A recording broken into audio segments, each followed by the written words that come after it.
Happy National Puzzle Day, January 29th, each and every year. I'm Toy Insanity. This is Liberty Insanity 115. And it also happens to be Gumby's birthday, January 29th.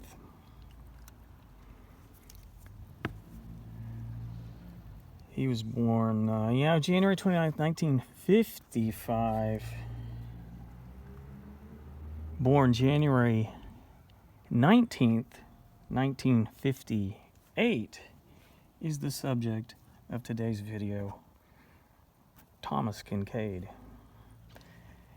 I didn't realize he was such a polarizing artist, but I watched a video on YouTube that has 4 million views by Solar Sands. Turns out a lot of people hate Thomas Kinkade. I feel like that's on them, not Thomas. But he led a tragic life, and we're going to talk a bit about it, because for this year, every year on... What do you think of that, Bert? Every year on National Puzzle Day, I do a Liberty puzzle for the Liberty Insanity Project. And I also have a Liberty Insanity pencil of Gumby. That's the only Liberty Gumby out there. But listen, I'll link to the other puzzles at the end of this video, because I want to talk a bit about Thomas Kinkade. This is the 300-piece puzzle that we found. This is, this holds a special place in my heart because I didn't have to waste a bunch of money on YouTube. First of all, we found this in person at a thrift store. 10 puzzle collection. Now, you're probably familiar with Thomas Kinkade because these are his typical paintings. Cottages, a lot of cottages, a lighthouse, a cottage, a cottage, a cottage, a church, and the Statue of Liberty. 300-piece puzzle, framed, okay? We're going to talk about kitsch. What can be kitschier than taking the king of kitsch? He's called the king of kitsch, Thomas Kinkade. Not just, acquiring one of his prints, but framing a puzzle of a Thomas Kinkade.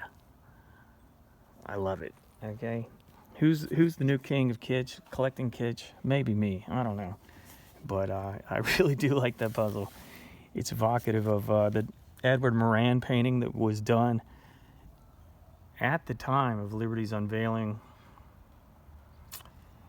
So that would be 1886, October 28th, 1886. Edward Moran did a painting, and I think Thomas Kinkade, he was also called, the master of light, painter of light, something like that. I don't know. I like the puzzle. I like that I framed it. Happy birthday, Gumby. And yeah, what do you think of Thomas Kinkade? I'm sure you've seen his art on calendars, Christmas cards. It's real popular to see his work as prints. They say, I think there's a lot of haters out there that just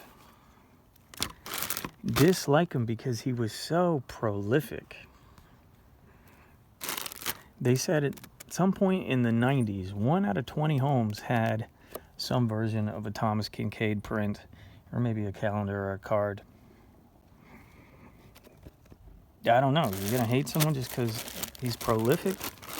The other reason people say they hate Thomas Kinkade is just because it's comforting. It's not complex. It's not challenging as a painting. It's to me it just seems optimistic. It seems very positive. Comfort art. And then the big thing is they just say it's garish, it's kitschy. It's kitschy.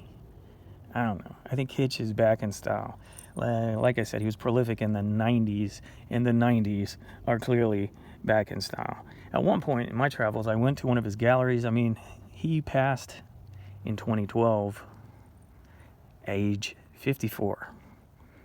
So like I said, he was born January 19th, 1958. So just, his birthday would have been 10 days ago.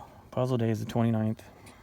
And he died April 6, 2012. But, throughout the 90s, and I think even the 80s, he was doing cottages, quaint cottages, lighthouses, grist mills, gazebos, comfort art. He gets compared to Norman Rockwell, who was rocking the scene in the 30s and 40s.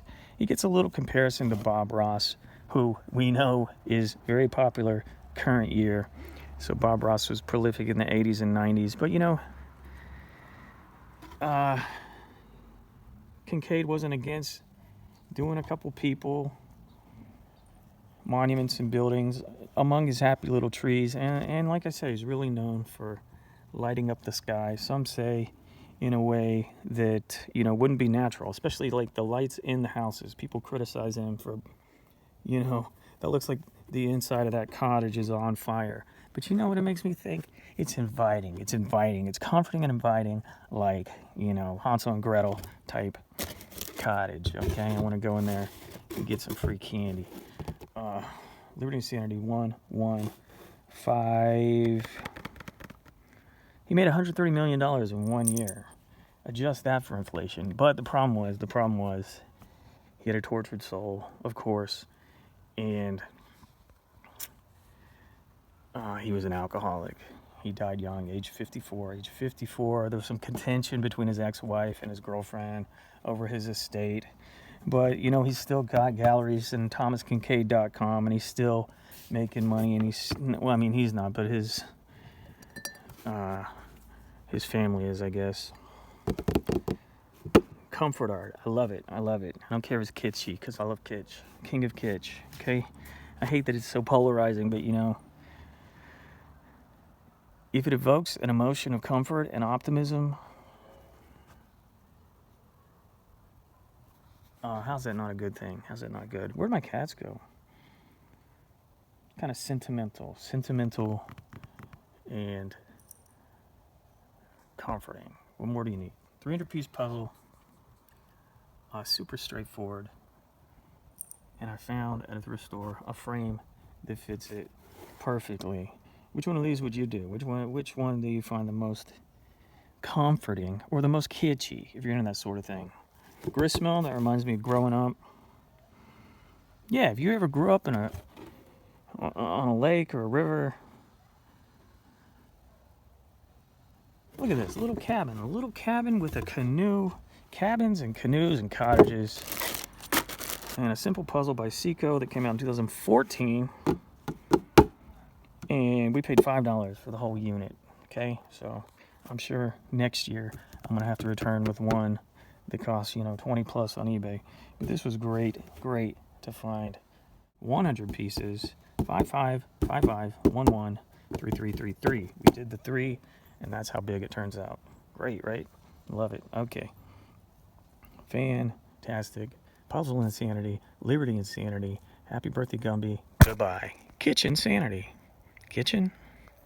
Nishty. Here is insanity. Kitchen Insanity. Kitchen Insanity. Kitchen Insanity. Kitchen Insanity.